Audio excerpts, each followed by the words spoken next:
Hello everyone.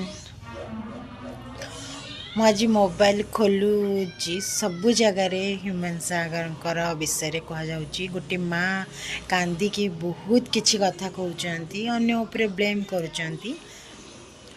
ତ ସେଇଟା ବି ଠିକ୍ କଥା। ଏବେ ଗୋଟେ ପରେ ପୃଷ୍ଠା ବାହାରୁଛି।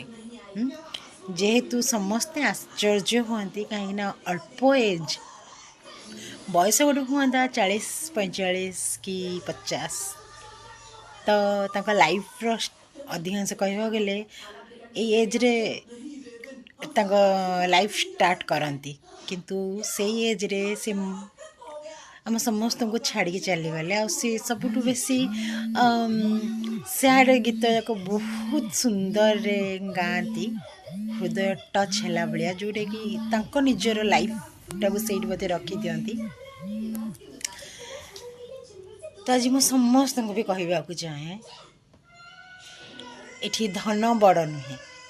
ଦେଖ, ତାଙ୍କ ମାଆ, ତାଙ୍କ ମାଉସୀ, ଏମାନେ ସମସ୍ତେ ଗୋଟେ ବାଇଟ୍ ଦେଇଛନ୍ତି, ଯେଉଁଥିରେ ଏଇଟା ସତ କଥା ଯେ ତମେ ଯଦି ହୀରା, ତ ସେ ହୀରାକୁ କେତେ ପ୍ରକାର ମାନେ ଘିସିକି କିଏ ସେ ଚମକର ଲାଭ ଉଠାଇବା ପାଇଁ ଚେଷ୍ଟା କରନ୍ତି।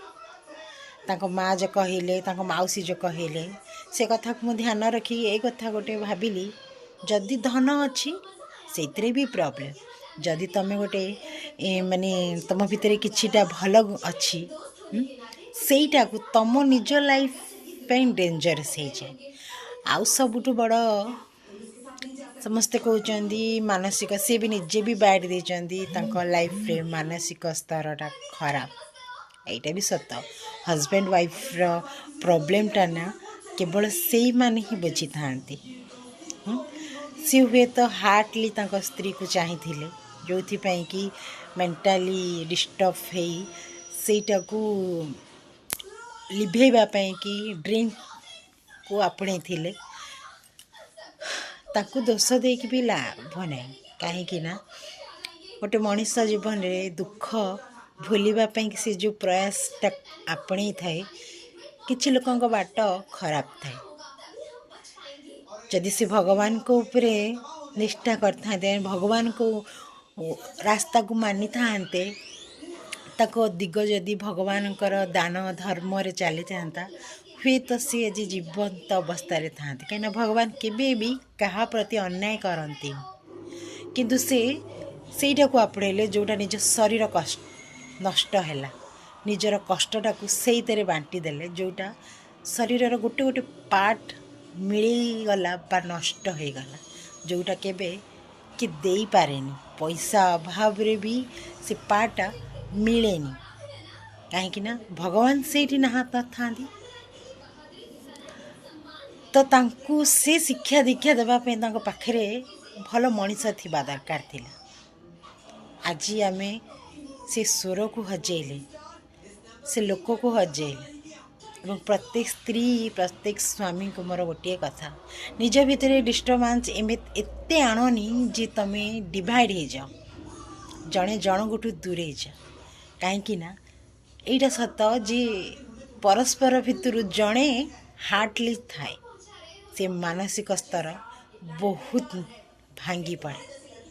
ତ ଏଇ ହ୍ୟୁମାନ ସାଗରଙ୍କ ସ୍ଥିତିଟାକୁ ଦେଖିକି ଆପଣମାନେ ସୁଧୁରିବାର ଚେଷ୍ଟା କରନ୍ତୁ ଏବଂ ନିଜ ନିଜ ଭିତରେ ବଣ୍ଡିଙ୍ଗ ଭଲ ରଖନ୍ତୁ।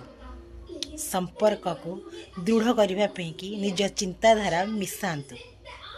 ତୃତୀୟ ଜଣଙ୍କ କଥାରେ ଭାଙ୍ଗି ନ ଯାଇ ନିଜ ଦେହ ମନ ଗୋଟିଏ କରନ୍ତୁ। ଦେଖିବେ ଅସୁସ୍ଥ ହେବାର ଗୋଟିଏ କୋଣ ବି ଆସିବନି। ବାସ୍ ଆଙ୍କୁ ଦେଖିକି ସମସ୍ତେ ନିଜ ଲାଇଫ୍କୁ, ଛୋଟିଆ ତ ଜୀବନ, ଟିକେ ପ୍ରାଣ କେତେବେଳେ ବି ପଳେଇଯିବ, ତାକୁ ସମ୍ଭାଳି ରଖିବା ଦାୟିତ୍ୱ ପରସ୍ପର ଭିତରେ ରହିବା ଦରକାର।